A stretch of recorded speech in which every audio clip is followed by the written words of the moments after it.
హైదరాబాద్ లో కన్సల్టేషన్ మరియు 3,500 రూపాయల colour Doppler test Avis hospitals లో ఉచితంగా పొందండి. నమస్తే రమగారు. నమస్తే జయ. రమగారు, ఈ రోజుల్లో పిల్లల్ని చూసుకుంటే చిన్న వయసుల్లోనే ఉద్యోగాలు సంపాదించేసుకుంటున్నారు. క్యాంపస్లు అనేవి వచ్చేసినాయి.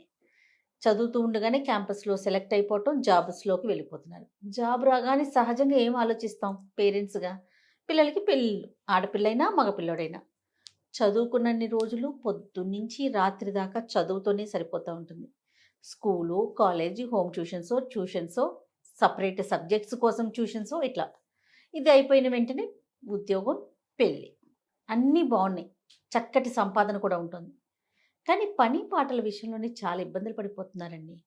నిజంగా అసలు ఆడపిల్లలకు కానీ మగపిల్లలకు కానీ ఒక్క పని, కనీసం స్టవ్ వెలిగించి ఒక దోశ వేసుకోవటము, అంత అన్నం వండుకోవటం, అంత కూర వండుకోవటం కూడా రాని పరిస్థితుల్లో ఉంటున్నారు.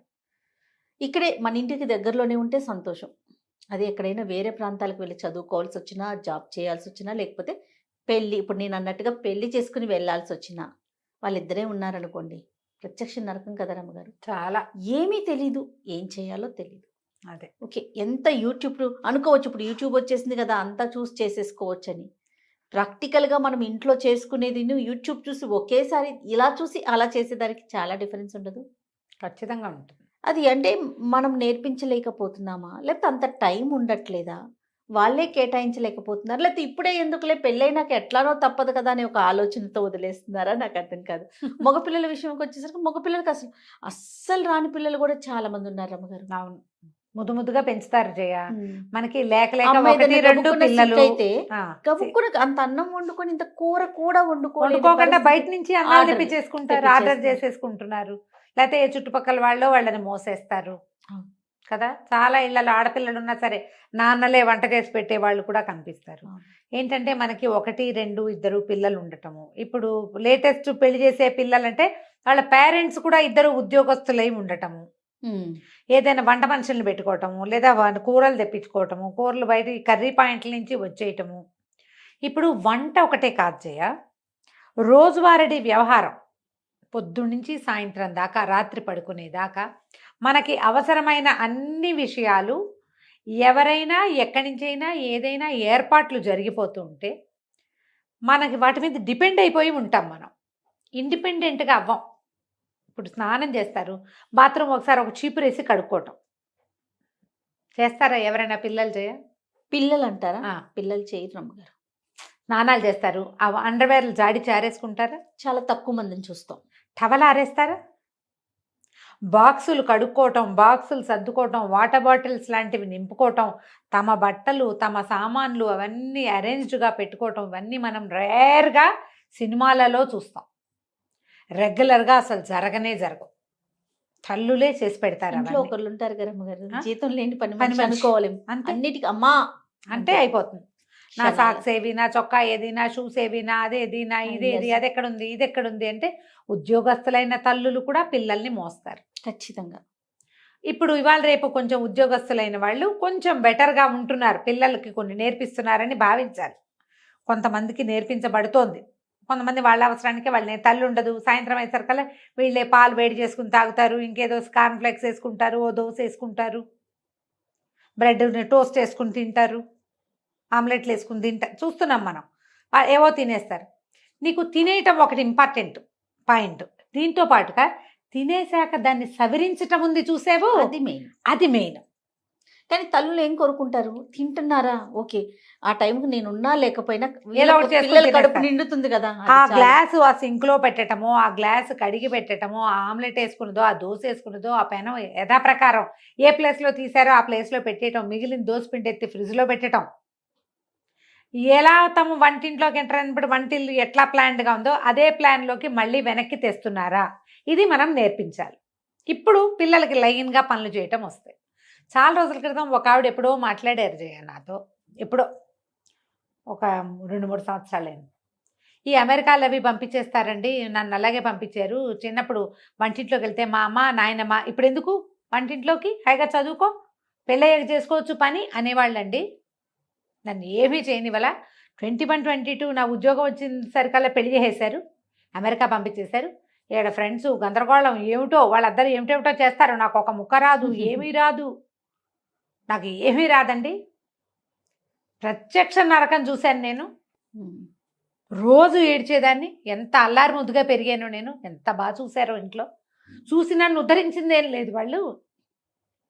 మా అమ్మని నాయనమ్మని తిట్టుకొని రోజు లేదని చెప్పారు నాకు. చూడండి, వీళ్ళ వల్ల కదా నేను ఇలా స్టూపిడ్లా అయ్యాను. ఇదేమిటి ఇంత దద్దమ్మలా ఉన్నాను, వాళ్ళందరూ బాగా చేస్తున్నారు, ఇతనేమో వాళ్ళు బాగా చేస్తున్నారు, ఎందుకు చేయమంటాడు. ఇంట్లో ఉంటాను, ఉంటే ఏమిటి నాకు రావాలిగా పని. వంట రాదు, పని రాదు, లైన్గా పని చేయటం అనేది ఒక స్టామినా. రోజంతా పని చేస్తూ ఉండటం ఎవరికి వస్తుంది అది? దేని తర్వాత ఇది చేయాలని కూడా ఇంపార్టెంట్ కదా. ఇది దీని గురించి ఒకసారి మాట్లాడాలండి అని. Yes yes. కానీ ఈ తరం పిల్లలు కొంత మీరు అన్నట్లుగా కొంత మారారు రమ్మగారు. ఎందుకంటే మా పింకి యూఎస్కి వెళ్ళింది కదా, అసలు వెళ్ళే వరకు కూడా ఇంట్లో ప్రతిదీ కూడా చేతికి అందించడం, నోటికి అందించటమేనండి. ఇప్పుడు వెళ్తే కుక్క పిల్లలు అనకూడదు కానీ ఎన్ని డిషెస్ అనుకుంటున్నారు రమ్మగారు. ఆ ఫొటోస్ చూస్తుంటే షాక్ అవుతున్నాం మేమైతే. ఏమిటి ఇవన్నీ వండేస్తాం, ఎలా చేస్తున్నావు అంటే మొత్తం మన వీడియోస్ అని చెప్తుంది. యూట్యూబ్ లో ఇప్పుడు ఒంటరిగా ఉంటే కొన్నాళ్ళు ఉద్యోగం కోసం శుభ్రంగా చేసుకునే పిల్లలు కూడా కనిపిస్తున్నారు. కానీ ఇబ్బంది కదా, ఇబ్బంది. ఫస్ట్ లో కాస్తంత ఇబ్బంది పడద్దు, దాన్ని ఎంజాయ్ చేసి చేయగలిగితే సంతోషం. అది ఇది పి సత్యవతి గారిని, రైటర్ పి సత్యవతి గారు. పెద్దవారు జయ 80 years ఉంటాయి.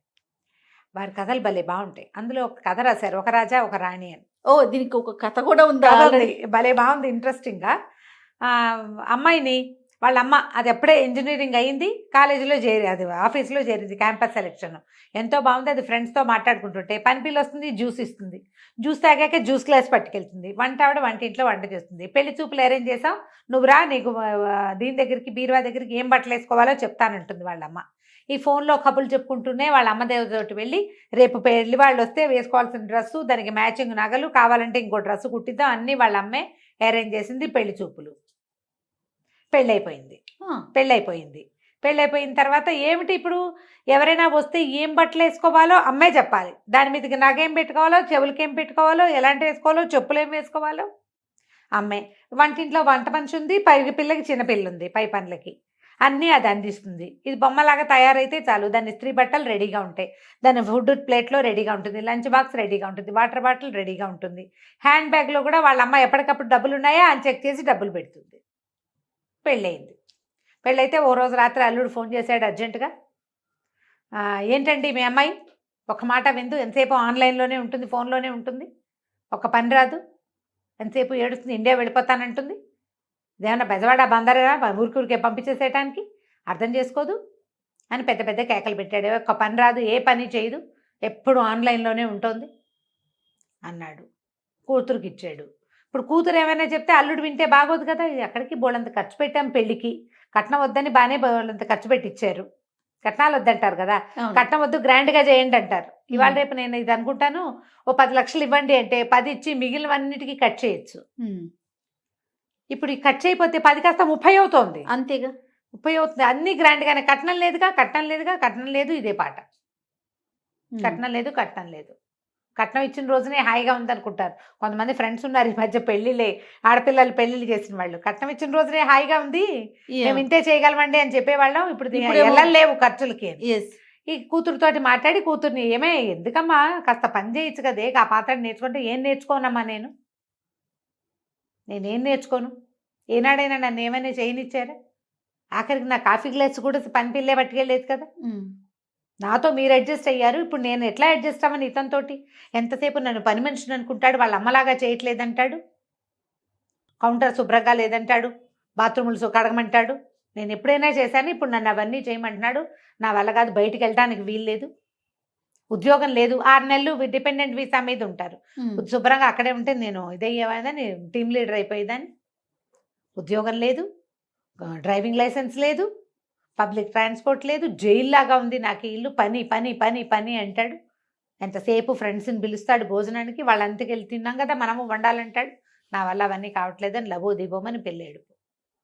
ఆవిడకి గుర్తొచ్చింది, తను ఉద్యోగం చేసే రోజున కూతురు పుడితే వాళ్ళ అమ్మ, ఇంత చంటి పిల్లతో నువ్వేం చేస్తావు, నీ దారి నువ్వు జాబు పో, పిల్లని నేను పెంచుతాలే అని చంటి పిల్లని 6 నెలలు ఉండి ఆ పిల్లని తీసుకుపోయింది వాళ్ళమ్మ. 10 ఏళ్ళు ఆవిడ పెంచింది. తర్వాత 13 ఏళ్ళు ఈవిడ దగ్గర ఉంది. అమ్మకు ఫోన్ చేసి నువ్వే చేసావు, దానికి ఒక్క పని రాదు అని పోట్టాడు. వాళ్ళమ్మని అవునే నాకు ఉద్యోగం సద్యోగం లేదు, చదువుకోలేదు, నువ్వు చదువుకున్నావు, ఉద్యోగం చేస్తున్నావు, నిన్ను ఉద్యోగం చేసుకొని ఇవ్వాలని నీ వెసులుబాటు కోసం నీ పిల్లని నేను పెంచాను. 10 ఏళ్ళు చిన్నపిల్ల నా దగ్గర ఉన్నప్పుడు నీ దగ్గరకు వచ్చాక పెద్దదైంది. నువ్వు అలాగే మెయింటైన్ చేసావు. ఇంట్లో వంట మనిషి ఉంది, పై పనులకి పని పిల్ల ఉంది. కొన్ని మిగిలిన పై పనులన్నీ నువ్వు సర్దావు. పిల్లకి నచ్చ చెప్పుకోమంటే ఈవిడ పోయి వియ్యపురాలకి ఫోన్ చేసింది. వియ్యపురాలతో మాట్లాడితే వియ్యపురాలు ఏరా ఏమిట్రా కాస్త ఆలోచించు, కొంచెం హెల్ప్ చేయండి. ఏం హెల్ప్ చేయాలమ్మా, ఇవన్నీ చేయలేకే కదా నేను పెళ్లి చేసుకుంది అంటాడు కొడుకు. అనేసరికల్లా మరి పని చేయాలంటే నువ్వు చదువుకున్న పిల్లని ఎందుకు కావాలనుకున్నావురా అంటే ఏమో నాకేం తెలుసు, అన్నీ మంచివి, కాలేజీ ఇంటర్మీడియట్ కాలేజీ మంచిది మీరే సెలెక్ట్ చేశారు, డిగ్రీ ఇంజనీరింగ్ కాలేజీ మంచిది, ఇదే మంచిది అన్నారు. 4 క్యాంపస్లు వస్తే ఇదే మంచిదని ఓ క్యాంపస్కి పంపారు. 6 డజన్ కాలేజీల్లో సీట్ వస్తే ఈ కాలేజీయే మంచిదన్నారు. ఈ సంబంధం మంచిదని నువ్వు చెప్పావు, నేను చేసుకున్నా అంతే. నాకు కావాల్సినవన్నీ మీరు అవన్నీ సరిగ్గా చేసినప్పుడు ఇది కూడా సరిగ్గా చేసి ఉండాలిగా మీరు అనేసాడు. ఈ పిల్ల ఏడ్చుకుంటూ వాళ్ళ ఫ్రెండ్కి ఎవరికో ఫోన్ చేసింది. నేనేం చేయను, నాకు అర్థం కావట్లేదు, ఇది ఒక జైల్లాగా ఉంది, ఎంతసేపు పని అంటాడు, హెల్ప్ చేయమంటే ఇవన్నీ చేయకుండా ఉండడానికే నేను పెళ్లి చేసుకున్నానని చెప్తున్నాడు సిగ్గు లేకుండా. పెళ్లి చేసుకుంటే పెళ్ళాన్ని చేసేస్తుందని మొన్న కీర్తి చెప్తోంది కదా, వాళ్ళ చుట్టాల అబ్బాయి ఇండియన్ అమ్మాయిని పెళ్లి చేసుకుంటే వాళ్ళైతే అన్ని పిలవగానే అన్ని చేసి పెడతారు. అమెరికన్ అమ్మాయిని చేసుకుంటే అదేం పని చేయదు, ఇండియా నుంచి తెచ్చుకుంటాను. ఇండియా నుంచి ఆడవాళ్ళు ఏంటంటే మా అమ్మ చేసినట్టు ఎందుకు చేయమంటాడు. మా అమ్మ వర్కింగ్, ఆవిడన్నీ చేసేది, నువ్వెందుకు చేయమని అడుగుతారు. అవునవును. ఇక్కడ కౌన్సిలింగ్ దొరుకుతాయి, థెరపీలు దొరుకుతాయి, వాటికి వెళ్ళండి, మీ ఇద్దరు కూర్చుని మాట్లాడుకుని కొంచెం సార్ట్ అవుట్ చేసుకోండి అని ఫ్రెండ్ సలహా చెప్పింది. మన ఇళ్లలో ఇలాగే ఉంటుంది. ఈ పిల్ల చెప్పింది మా అమ్మ ఎక్కడైనా బిజీగా ఉన్నా, మా వంట ఆవిడ రాపోయినా నేను మా నాన్న హాయిగా బయటకు వెళ్ళి తినేసి సినిమాలకు వెళ్ళి ఎంజాయ్ చేసేవాళ్ళం. వంట మనిషి రాకపోతే బయటకు తినచ్చని ఒక ఆసరా ఉండేది. ఇప్పుడు ఇక్కడ ఏంటి అన్ని మనుషులు నేనే, అంతేగా, వంట మనిషి, పని మనిషి, ఇంకో మనిషి, క్లీనింగ్ మనిషి. కొంతకాలం గడిచింది, వీళ్ళు ఎలాగో అడ్జస్ట్ అయ్యారు. వీళ్ళకు పిల్ల పుట్టింది. వసుంధర గారు కూతురు దగ్గరికి తల్లి వచ్చి పురుడు పోసింది, పిల్లని నేను తీసుకెళ్తాను అని చెప్పింది. చెప్పేసరికి ఇంకో యువరాణిని తయారు చేయండి అన్నాడు అల్లుడు. వాళ్ళ అల్లుడి తండ్రి ఏమో పంపించరా, వాళ్ళే కాదు మేము కూడా ఉన్నాం కదా, మేము పంచుకుంటానులే, ఆవిడ ఒకదాని మీద పడేయకుండా పిల్లని 4 రోజులు తిప్పి కొంచెం పెద్దదయ్యాక మీకు ఇస్తాము అంటే, ఈ అమ్మాయి ఏం చెప్పిందంటే, వద్దమ్మా నువ్వు అడ్జస్ట్మెంట్ నేర్చుకోమన్నావు, నేను నేర్చుకున్నా, ఇప్పుడు కూడా ఈ అడ్జస్ట్మెంట్ నేనే చేసుకుంటా, మాతో పాటే ఉంటే అడ్జస్ట్ అవటం మా పిల్లకి అలవాటు అవుతుంది, మీ దగ్గర ఉంటే అవ్వదు, నేను నా పిల్లని నీకు ఇవ్వనని చెప్పేసి. ఈ కొత్త డైలాగులకి తల్లి ఆశ్చర్యపోయింది. ఎందుకంటే జీవితంలో ఒక్కసారి కనుక మనం ముందుకెళ్తే మనకి తెలుస్తుంది. పెద్దవాళ్ళు ఏం చేస్తామంటే మనము పిల్లలకి చక్కగా ఉండటం, మేనర్స్ గీనర్స్ నేర్పిస్తాం కదా, నీట్గా డ్రెస్ చేసుకోవడం, బాగా కూర్చోవడం, కాళ్ళ దగ్గర పెట్టుకో, ఇలాంటివి చెప్తాం కదా. లైన్గా పని చేయటము, అడ్జస్ట్మెంట్ ఉండటము, లొంగి ఉండటము మనం ప్రాక్టీస్ చెయ్యం, ఇవ్వం మనం. వివాహం అనగానే లొంగి ఉండటం, ఆడ మగ ఇద్దరు కూడా ఎక్కడో చోట దిగటం, ఆగటం, తగ్గటం, లొంగి పని చేయటం, ఈ ప్రాక్టీస్ కావాల్సిందే. దీనికి మొదట నో చెప్పటం నేర్చుకోండి. ఇది వరకు చెప్పాం మనం ఈ మాట. పిల్లలకి నో చెప్పాలి.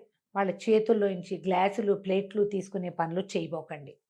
తిన్న ప్లేటు ఎక్కడ పెట్టాలో అక్కడ పెట్టి తీరాలి. ఆ అమ్మాయి ఐఏఎస్ చదువుతున్నా సరే, ఎంబీబీఎస్లు ఐఏఎస్లైనా దీనికి ఇది కాదు. ఎవరైనా సరే ఎక్కడ కూర్చొని తినాలో అక్కడ తినాలి. ఆ తిన్న తర్వాత ఆ ప్లేట్ని ఏం చేయాలో అది చేసి తీరాలి. మీరు అలా చేస్తే కనుక మీ పిల్లలు చాలా హాయిగా ఉంటారు. సత్యవతి గారు ఆ కథ చదివాక నేను వారికి ఫోన్ చేసి మరి ఈ కథ చెప్తానండి అని అడిగాను. చిన్న కథే, 4-5 పేజీలది. ఎంత 2 పెద్ద పెద్ద జీవితాల గాథలు అవి. అంతే కదా, ఎంతమంది ఇట్లా సఫర్ అవుతారో జయ. అవునండి.